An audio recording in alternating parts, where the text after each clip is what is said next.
تنویر اللذان ایک کتاب ہے، اس میں ایک واقعہ لکھا ہے کہ ایک شخص سورۃ طٰہٰ کی تلاوت کر کے سو گیا۔ اس نے خواب میں دیکھا ایک شخص آسمان سے اترا، اس کے ہاتھ میں اس آدمی کا اعمال نامہ تھا جس میں سورۃ طٰہٰ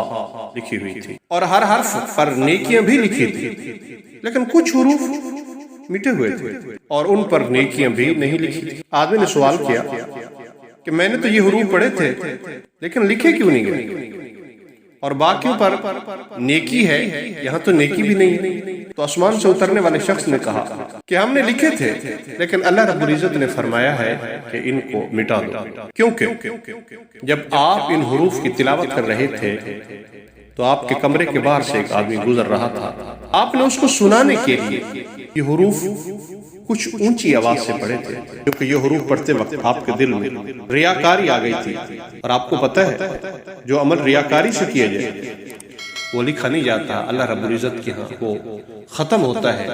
اللہ ریاکاری سے ہر انسان کو بچائے، عبادت اس کی وجہ سے ضائع ہو جاتی ہے،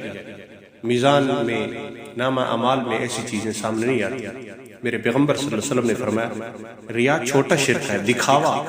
اللہ دکھاوے کی عبادت سے بچائے۔